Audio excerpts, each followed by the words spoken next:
Welcome back to the Marine Corps League's National Convention in Oklahoma City as we celebrate our 100-year anniversary. I'm James Roy. And I'm Ray Morrell. We are with the Marine Corps League National Public Relations Committee, and we're here to give you our daily wrap-up of the events and activities of the Marine Corps League 100th Anniversary and National Convention. Before we get started, we'd like to remind you to smash that like button, share the video with your members, and don't forget to subscribe to our YouTube channel as we continue to grow our audience for our YouTube channel. And don't forget, we're on Facebook and Instagram as well. Our focus for these series of videos is to get this information out to all of our members of the Marine Corps League. Day one began with morning colors. It was a sight to see with all the members in their red coats from the Marine Corps League. And having so many hundreds of members in pitch. That was actually pretty good.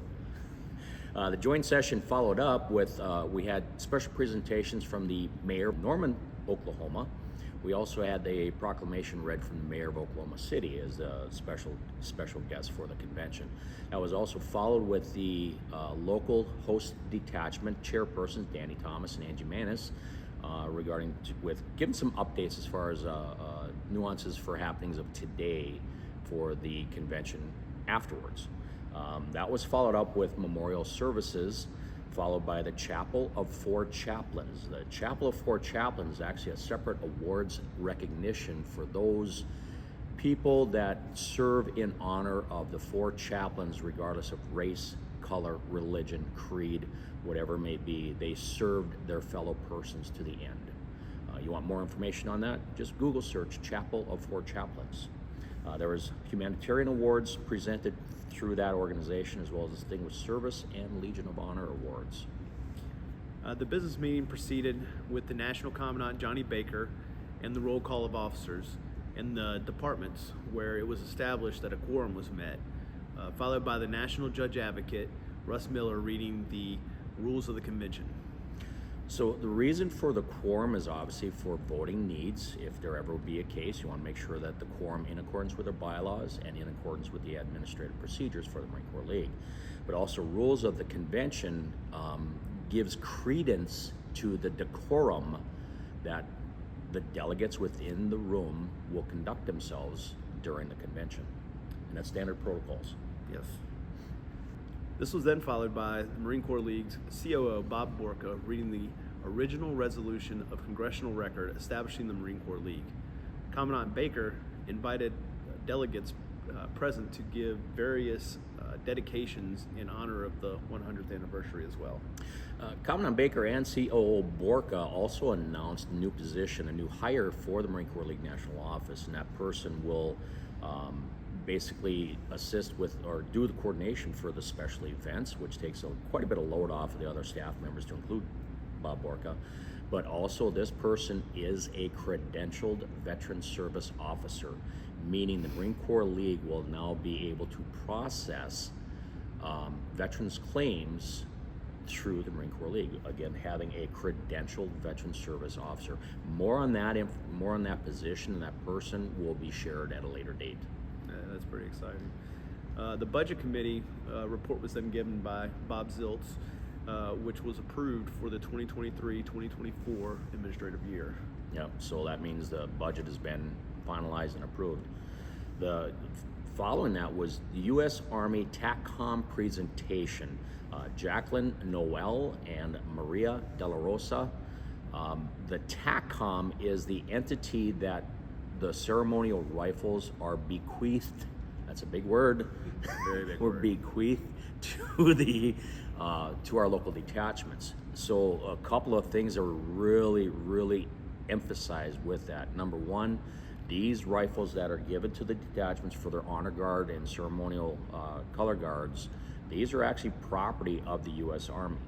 So with that, local detachments need to ensure that they are conducting proper protocols and inventory controls on these weapons. They also are responsible with making sure that these weapons are serviceable for their firing blanks. Inventory must be reported on a scheduled time frame. If you do not do that, you'll actually get in trouble with TACCOM, and you'll get more than just your finger slapped on that one, I believe. They were also very enthusiastic about assisting the league in doing these things as well. Exactly, and the names again. It was, get up here, Jacqueline Noel and Maria De La Rosa. You got a question on TACOM. Actually, if you go onto the Marine Corps League Library website, again, do a Google search, Marine Corps League Library, and click on the Honor Guard, Ceremonial Guard link or tab within that page. More information is in there. You can contact them directly, but they're more than willing to help assist. But again, detachment members really need to remember they have to comply with these rules and regulations. We then had Diana Grantham, the Marine Corps League's National Newsletter Competition chairperson, present the awards for the National Newsletter Competition. That actually included awards for detachment level newsletters, department level newsletters, division level newsletters, and then an overall award was presented for the best newsletter for the Marine Corps League, and that was actually called the Leatherneck Award. The detachment department level awards are actually presented or judged based on your population size of your detachment or your department. So it's fair against fair. Yep. Next was Victoria McCoy, the Marine Corps League's National Public Relations chairperson, Our boss. giving a presentation on Public Relations Committee. And actually her emphasis, which is an emphasis of our committee, going to be communicating that more this coming year, branding what we do as an organization, because it reflects on us as an organization.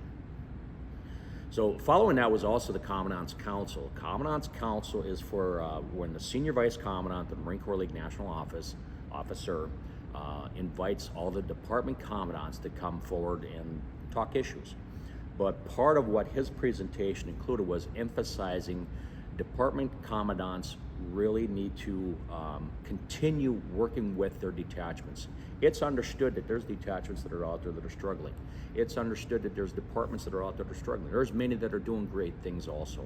It's the fact of, as department commandants, it is a leadership opportunity to help foster, mentor, and help your local detachments grow, understand the programs of the Marine Corps League, and help them serve their members, serve their communities more in the fashion and the spirit of the Marine Corps League. Senior Vice Commandant Warren Griffin also emphasized the VAVS program. It's an acronym that's used, but I question how many people understand it. It's the Veterans Affairs Volunteer Service. The VAVS program is a very big component of us being able to serve those who are in need, specifically in the Veterans Administration hospitals. So that's actually the emphasis on the program. In Louisiana, James is in Louisiana, Department Commandant. You want to emphasize what you guys do? Just in my particular detachment, we volunteer at our local VA clinic, and some of our other detachment members do that in another VA clinic in one of the other close by cities as well. So we're sort of supporting two VA clinics. But we had to go to the hospital in New Orleans, which is the larger facility in our area. But we try to volunteer in those local, in northern Louisiana, they actually, in the hospital over there, they actually normally awarded some things for the work they do by going into the hospital and volunteering as well. And imagine the response of those people, those patients at the Veterans Affairs hospitals, just knowing that there's a fellow Marine that's there just to help out.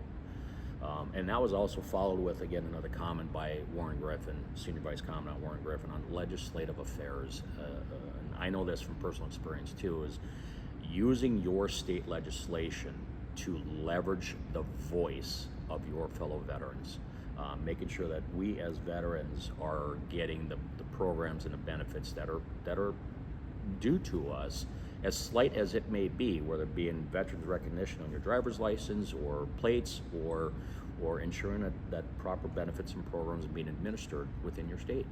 So that's another very strong emphasis. One last note here.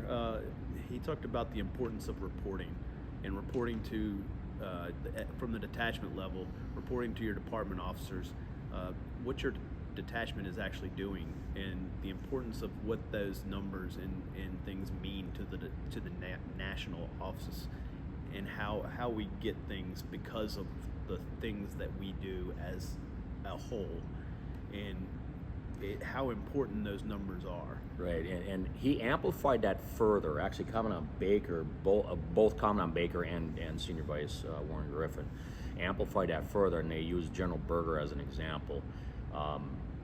When Commandant General Berger came into office, of course, he knew very little of the Marine Corps League, but the time his 2 years of working with Commandant Baker, he knew a lot about the Marine Corps League, and much due in part to the reports that our detachments provide to the departments, and the departments provide to the division, and the division provides to the Marine Corps League National Office, because the Marine Corps League National Office actually provides that information to the Marine Corps, and that helps us maintain positive relationships with the hierarchy if you want to use that word, but with the Commandant of the Marine Corps, because the Marine Corps League is here to help serve our fellow Marines. And that could be anything from the funerals that we do, or the young Marine programs that are out there, the Eagle Scouts, all these things that you'll see your department commandants asking for. It's important that you get these numbers into them, and so that was heavily emphasized there. Yes, because again, it's part of the big picture. Right. So that wraps up our daily wrap up for today. Look forward to tomorrow's wrap up. Tomorrow's going to be a lot busier day, more reports, more information being shared. We thank you for staying with us.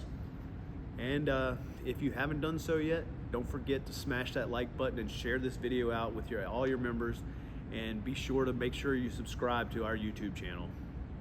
And again, from the Marine Corps League National Public Relations Committee,